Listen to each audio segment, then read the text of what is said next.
Chapters को कर लिया तो आपके 40 से ज्यादा मार्क्स आ सकते हैं। कौन से वो 5 सबसे ज्यादा हाईली वेटेज वाले चैप्टर्स है उनके बारे में बात करेंगे। एंड इन 5 चैप्टर्स के अलावा मैं आपको 3 ऐसे चैप्टर्स और बताऊंगा जो बहुत बहुत बहुत ज्यादा इजी है और लगभग 1 से 2 घंटे में आप अपने इन 3 चैप्टर्स को खत्म कर सकते हो। यानी कि 3 ऐसे चैप्टर्स जो आपके सिर्फ 2 घंटे में खत्म हो जाएंगे और उन 3 चैप्टर्स को करके आप अपने इन 40 से ज्यादा जितने भी आपके मार्क्स रहेंगे इन 5 चैप्टर्स में, उसमें आप 5 से 8 मार्क्स और एक्स्ट्रा इंक्लूड कर सकते हो। तो लगभग 50 मार्क्स का मैं आज आपको कंटेंट देने वाला हूं। ये अगर आपने कर लिया तो आपके 80 में से 50 मार्क्स पूरे वेटेज सबसे ज्यादा है वो है आप लोगों के पास ट्रिग्नोमेट्री। ग्रेड 11th में आप लोगों के पास जो ट्रिग्नोमेट्री का चैप्टर है वो आप लोगों के पास बेटा 9 से 10 मार्क्स का रहेगा।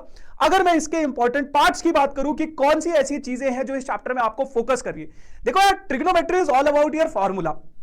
अगर आप लोगों ने फॉर्मूले की अच्छी समझ पकड़ ली है तो आप इसके कितने भी प्रूविंग वाले क्वेश्चंस आप लोगों के पास आ जाए आप उनको आसानी से कर सकते हो। और ट्रिग्नोमेट्री से सबसे ज्यादा पूछे जाने वाले सवाल आप लोगों के प्रूविंग क्वेश्चंस ही। अगला इंपॉर्टेंट चैप्टर है वो है आप लोगों के पास परम्यूटेशन एंड कॉम्बिनेशन।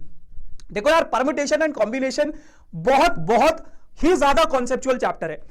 ऐसा कहा जाता है कि यार अगर आपने इस चैप्टर से पूरा का पूरा पढ़ भी लिया, एनसीईआरटी पूरा पढ़ लिया, बहुत सारे क्वेश्चंस भी प्रैक्टिस कर लिए, लेकिन अगर एग्जामिनर ने थोड़ा सा भी क्वेश्चन को ट्विस्ट कर दिया और अगर आपको कॉन्सेप्ट्स की क्लियरिटी नहीं है तो आप इस चैप्टर के सवालों को नहीं बना पाओगे। तो सबसे पहले मैं अगर आपको इंपॉर्टेंट क्वेश्चन बता भी दूं बट अगर आपके कॉन्सेप्ट्स क्लियर नहीं है तो आप इस चैप्टर में कुछ नहीं कर सकते, कुछ नहीं कर सकते। आप लोगों के पास limits and derivatives easy to score chapter है। इस चैप्टर की वेटेज 8 मार्क्स की रहती है। आप लोगों के पास आप लोगों के एग्जाम में 8 मार्क्स का ये चैप्टर रहेगा। और अगर मैं इसके कुछ इंपॉर्टेंट पार्ट्स की बात करूं तो देखो अगेन फॉर्मूला बेस्ड चैप्टर ज्यादा है, ज्यादा थ्योरेटिकल चीजें है नहीं इस चैप्टर में। तो फॉर्मूला बेस्ड है तो 15 से 20 मिनट में आप क्विक रिवीजन कर लो मेरे। बात करते हैं अपने चैप्टर नंबर 4 की। तो चैप्टर नंबर 4 है आप लोगों के पास स्टैटिस्टिक्स, जिसकी वेटेज आप लोगों के एग्जाम में 7 से 8 मार्क्स की रहने वाली है। और अगर मैं इसके कुछ इंपॉर्टेंट पार्ट्स की बात करूं तो again guys formula based chapter है, अर्थमेटिक प्रोग्रेशन, ज्योमेट्रिक प्रोग्रेशन, इसी के ऊपर आप लोगों के पास सवाल आएंगे।